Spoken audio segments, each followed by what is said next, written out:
Hello and welcome to a revision session looking at whether the most significant impact of the Versailles settlement or the Treaty of Versailles on Germany was economic sanctions and the economic impact that it had. For the purpose of this revision video, what we're going to argue is that yes, the most significant impact long term of the Treaty of Versailles was its economic sanctions and the economic impact it had on Germany. However, actually in the short term, the most significant impact was probably the military one, and the rise of extremism that happened as a result of the military impact of the Versailles settlement. So what was the military impact of the Treaty of Versailles? Well, we know that the army was only allowed to have 100,000 men, the navy only 10,000 men, only a maximum of 6 battleships, no submarines, demilitarisation of land next to France, the Rhineland, the Ruhr. All of these things had a significant impact. Largely huge unemployment. It is just the end of World War One. Larger numbers than ever before had been involved in or members of the army. Germany was more vulnerable to a possible future attack than it had been before, because they were no longer able to defend themselves because the size of their armies being limited and their munitions are being limited in a way that other countries weren't. And all of these things made uprisings much more likely than before because people were unemployed. They felt that it was due to an unfair peace terms or the unfair peace treaty that had been imposed, the diktat, the stab in the back myth on Germany. And this led to some rather extreme forms of rebellion in the short term as a result of the Treaty of Versailles. And I think it short term is one of the major causes of unrest. So, for example, the Kapp Putsch in 1920, a right-wing rebellion. You've got the Munich Putsch. You've got the Spartacist uprisings. All of those happen in the first couple of years of the Weimar Republic and are as a direct result of the Treaty of Versailles.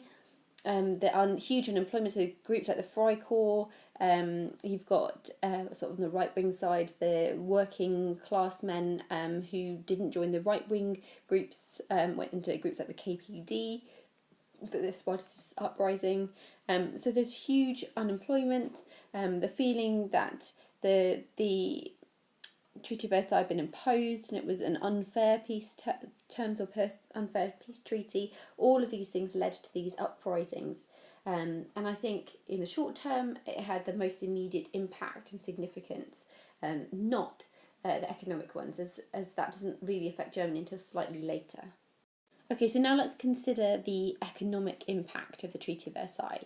Certainly this was, in the longer term, the most significant impact of the Treaty of Versailles.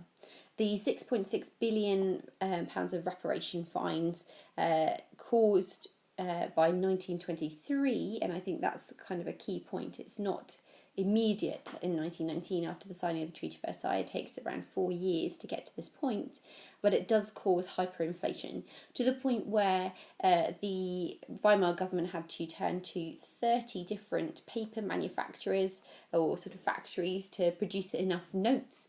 They started to enlarge the size of the paper that the notes were being printed on to get all the zeros on that they needed to. It caused mass unemployment as businesses collapsed.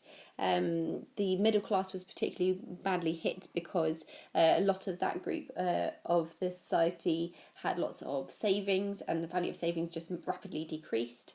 The working classes were very badly hit as well as a result of them losing their jobs. They were largely reliant on other people as their employers. So in 1923, the hyperinflation crisis was a key, definitely the biggest, widest ranging impact that the Treaty of Versailles had, but it wasn't until slightly later on. Territorial losses were probably the next most significant impact of the Treaty of Versailles.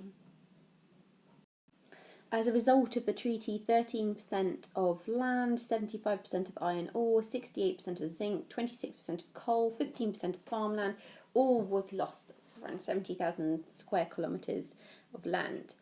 this was a really significant impact because the loss of land also had a major impact on the economy and on industry, as these are key things needed for producing weapons or just generally other things in factories as well. It's a source of fuel for transport. It didn't cause an immediate uprising on economic or nationalist grounds. Parties with the majority in the Reichstag were perhaps more central and moderate, so for that reason there wasn't any major initial impact to this, but it obviously did add to other problems that they had. It made it harder for them to pay the reparations. It made it harder for them to rebuild their country than it had been before. So it was a significant impact, but it didn't have the same kind of extreme outcomes that perhaps the mass unemployment caused by demilitarization or the sort of really widespread effects, much more widespread effects of hyperinflation, which affected everyone in the country during the sort of years 1923, 1924. In terms of the political impact of the Treaty of Versailles, this was far less significant than the economic, territorial and military impact of the Treaty of Versailles. And this is because although there are sort of right-wing pressure groups and there's a lot of negativity from right-wing parties as a result of Weimar signing the Treaty of Versailles, the actual impact that these groups had was very limited, and this is largely because of the Ebert-Groener Pact. So the Ebert-Groener Pact was an agreement signed between General Groener, who was the head of the armed forces at the time, and Ebert, who was Chancellor of the Weimar Republic. General Groener was very realistic about Germany's position at the end of World War I. He knew that there was no real possibility of resisting the signing of the Treaty of Versailles, that there was no military way that Germany could win a war if they restarted it. So he signed a pact or an agreement in December 1919 with Ebert saying that if there were any uprisings against Ebert and the government, that the army would help put down these uprisings, so long as Ebert agreed that he would not allow any further kind of communist uprisings, or that he wouldn't allow any further kind of democratization of the army, because most of the army generals, including General Groener himself, were aristocratic. They came from sort of rich backgrounds. They almost maybe bought their way into power within the army. So they didn't want democratization of the army in case they lost their positions of power. But as a result, he said, okay, well, if you support us, then we'll support you. So Ebert had the support of the armed forces. So whatever kind of right-wing threat there was, politically, the impact of the Treaty of Versailles was very limited because with the support of the army, Ebert and the Weimar Republic would stay in power. So yes, there were some right-wing uprisings. Ludendorff, Hindenburg and other army generals promoted the myth of the stab in the back. Ex-soldiers of the Freikorps were involved in some minor uprisings and rebellions, but these uprisings and rebellions would never really have a significant impact on the Weimar Republic as a result of the Ebert-Groener Pact. So I think politically, the impact of the Weimar signing the Treaty of Versailles was perhaps more limited than the economic implications and the initial military implications of the signing of the treaty.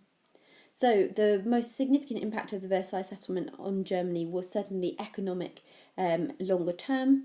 It had a much bigger impact in terms of unemployment and the number of people affected. But short term, the huge unemployment caused and the initial sort of rebellions caused by the signing of the Treaty of Versailles and demilitarization was probably the initial short term most significant impact. But certainly, yes, the economic impacts of the Treaty of Versailles were the most significant longer term. That's the end of this short revision session. Best of luck with your revision.